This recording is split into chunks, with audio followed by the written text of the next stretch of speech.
Hello. Hello, என் பேரு ஹேமபிந்து. நான் பாரத் மேகசின்ல இருந்து ஃபோன் பண்றேன். நீங்க யாருன்னு தெரிஞ்சுக்கலாமா? நான் அரவிந்தாவோட மருமக. சொல்லுங்க. ஒவ்வொரு வருஷமும் நாங்க ஒரு சக்சஸ்ஃபுல் ஃபேமிலிய பத்தி ஆர்டிக்கல் எங்க மேகசின்ல எழுதி அந்த குடும்பத்தோட போட்டோவை நாங்க மேகசின்ல போடுவோம். இந்த வாட்டி நாங்க மித்ரா சாரோட குடும்பத்தை செலக்ட் பண்ணிருக்கோம். இந்த விஷயத்த பத்தி அரவிந்தா மேடம்க்கும் மித்ரா சாருக்கும் சொல்றீங்களா? கண்டிப்பா சொல்றேங்க. முடிஞ்சா எனக்கு ஒரு தடவை கால் பேக் பண்ண சொல்லுங்க. சரிங்க. அத்தை, என்னங்க அத்தை? நீ சொல்லு லக்ஷ்மி, என்ன முக்கியமான விஷயம்? பாரத் மேகசின்ல இருந்து ஹேமா பிந்துன்னு ஒருத்தங்க ஃபோன் பண்ணாங்க அத்தை. என்ன, ஹேமா பிந்து ஃபோன் பண்ணாங்களா? ஆமாங்க அத்தை. இந்த வருஷம் சக்சஸ்ஃபுல் ஃபேமிலிங்கிற ஆர்டிக்கல்ல அவரை பத்தியும் இந்த ஃபேமிலிய பத்தி எழுதணும்னு அவங்க முடிவு பண்ணிருக்காங்களாம். லக்ஷ்மி அண்ணி, என்ன சுதீர்? துணியெல்லாம் அரேஞ்ச் பண்ணிட்டேன். இந்தாங்க அண்ணி துணி. அங்க வச்சிரு சுதீர். அம்மா, எல்லார் துணியும் எல்லா ரூம்லயும் வச்சிட்டியா? இன்னும் மித்ரா அண்ணாவோட துணி வைக்கல அண்ணி. இப்ப உடனே போய் அண்ணா ரூம்ல வச்சுட்டு வந்துடுறேன். சரி சுதீர்.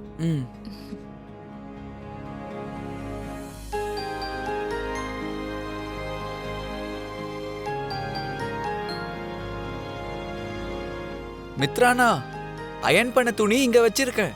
ஓகே.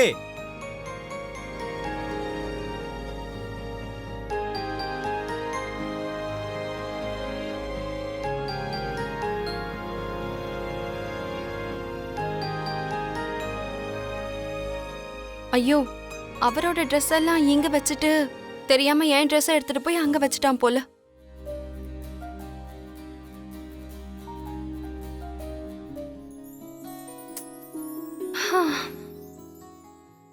என்னங்க, வந்துட்டீங்களா?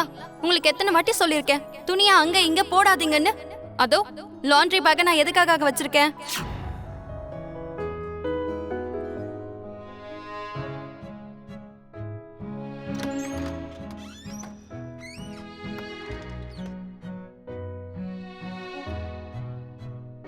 லக்ஷ்மி, நீ என்ன இங்க? இங்க என்ன? இந்த ரூம்லன்னு கேட்டேன். சுதீர் தெரியாம உங்க ட்ரெஸ் எல்லாம் என் ரூம்ல வச்சுட்டான். என்னோட துணியெல்லாம் எடுத்துட்டு வந்து இந்த ரூம்ல வச்சுட்டான். அதான்.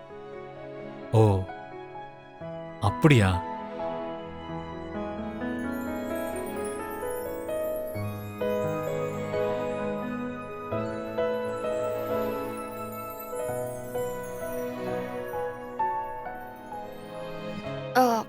என்னாச்சு? ஒரே பதட்டமா இருக்கீங்க. ஒன்றும் இல்லை லக்ஷ்மி, நீ இந்த ரூம்குள்ளே வரக்கூடாதுன்னு மாம் கண்டிஷன் போட்டிருக்காங்கல்ல, அவங்க பார்த்தா என்ன நினைப்பாங்களோன்னு அதான். அப்போ இந்த ரூம்க்கு வரக்கூடிய அதிகாரம் உரிமை எனக்கு இல்லைன்னு நீங்களும் முடிவு பண்ணிட்டீங்களா? இல்லை, நான் அப்படி சொல்ல வரல லக்ஷ்மி. இங்க பாருங்க, நீங்க என் கழுத்துல தாலி கட்டியிருக்கீங்க. என்ன உங்க மனைவியா ஏத்துக்கிட்டு இருக்கீங்க. உங்க வாழ்க்கையில எனக்கு சரி பாதி கொடுத்துருக்கீங்க. இன்னைக்கு நான் உங்க ரூம்க்கு வரக்கூடாதுன்னு யாரோ ஒருத்தங்க கோடு கிழிச்சிருக்காங்கன்றதுனால எனக்கு இந்த ரூம்ல இருக்க உரிமை இல்லாம போயிடாது. அந்த அதிகாரமும் இல்லாம போயிடாது. எப்ப பார்த்தாலும் நான் கட்டின 3 முடிச்ச பத்தியே பேசிட்டு இருக்க. 2 பேரும் சேர்ந்து நடந்த 7 அடி பத்தி பேசுற. நீ ஏறின கோர்ட்டு படிய பத்தி நீ ஏன் பேச மாட்டேங்கிற? பிரிஞ்சு போகணும்னு முடிவு பண்ணது நீ. என் வாழ்க்கையில இருந்து வெளியில போகணும்னு நினைச்சது நீ. அதெல்லாம் விட்டுட்டு இப்ப எனக்கு ரூம்குள்ள வர்றதுக்கு அதிகாரம் இருக்கு, உரிமை இருக்குன்னு பேசிட்டு இருக்கியா?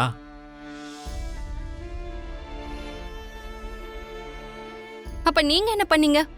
எனக்கு முன்னாடியே உங்க வாழ்க்கையில இன்னொரு பொண்ணு வச்சிருந்தீங்க தானே? அவ கூட தான் உங்க வாழ்க்கைய வாழணும்னு நீங்க ஆசைப்பட்டீங்கல்ல. அதை எல்லாத்தையும் மறைச்சிட்டு நீங்க என்ன ஏமாத்தலையா?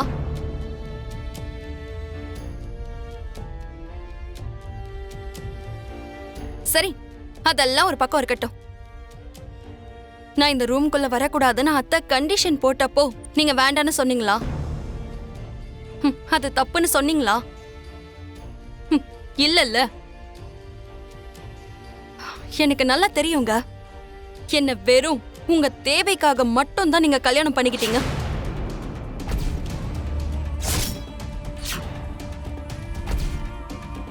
உங்க எல்லாரோட சுயநலத்துக்காக மட்டும் தான் இந்த வீட்டுக்கு மருமகளா கூட்டிட்டு வந்தீங்க. இப்ப நீங்களும் அதையே தான் எனக்கு நிரூபிச்சு காட்டுறீங்க. ஆமா லக்ஷ்மி, ஆமா. நீ என்னோட மனைவியா இந்த வீட்டுக்கு மருமகளா இருக்கிறது எனக்கும் பிடிக்கலதான்.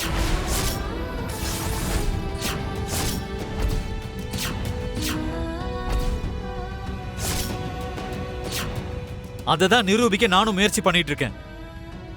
இப்போ உனக்கு சந்தோஷமா இருக்கா?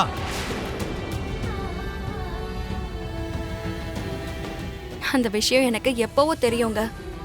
கவலைப்படாதீங்க. நான் உங்க வாழ்க்கையில இருக்க போறது கொஞ்ச நாளைக்கு மட்டும்தான். அது வரைக்கும் கொஞ்சம் பொறுமையா இருங்க.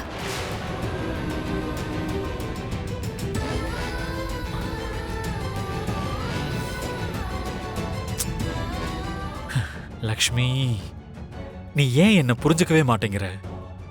எப்ப பார்த்தாலும் நான் தான் தப்பு பண்ணங்கிற மாதிரி நிரூபிக்க பாக்குறியே தவிர நீ என்ன தப்பு பண்ணங்கிறத நீ புரிஞ்சுக்க மாட்டேங்கிற.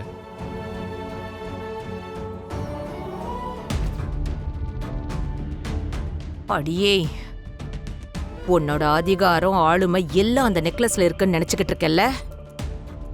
அதை எடுத்து பார்த்ததுக்கே என்ன நீ எவ்வளவு அவமானப்படுத்தின. அதை போட்டுக்கிற அருகதை எனக்கு இல்லைன்னு கேவலப்படுத்தின.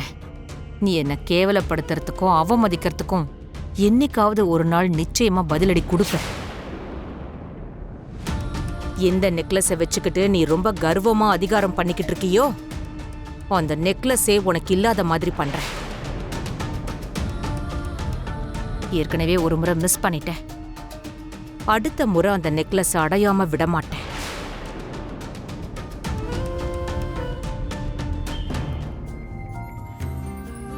இப்போ ஓகேவா? ஓகேங்க. சரி, அப்போ கிளம்பலாமா? என்ன ஹன்சிகா அப்படி பாக்குற? இந்த ட்ரெஸ்ல மெஸ்மரைசிங்கா பார்க்க மிஸ் வேர்ல்டு மாதிரி இருக்க Manisha. Thank you so much Hansika. நான் இந்த ட்ரெஸ் மட்டும் இல்ல, வேற எந்த ட்ரெஸ் போட்டாலும் மிஸ் வேர்ல்டு மாதிரி தான் இருப்பேன்னு என்னோட ஃபீலிங். நீ என்ன நினைக்கிற? Of course, you are.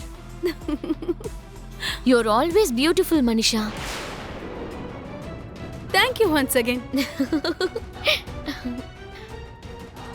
இந்த முறை மிஸ் பண்ணாம அந்த நெக்லஸை எப்படியாவது எடுத்துடணும். Hi aunty. ஆண்டி உங்களதான்.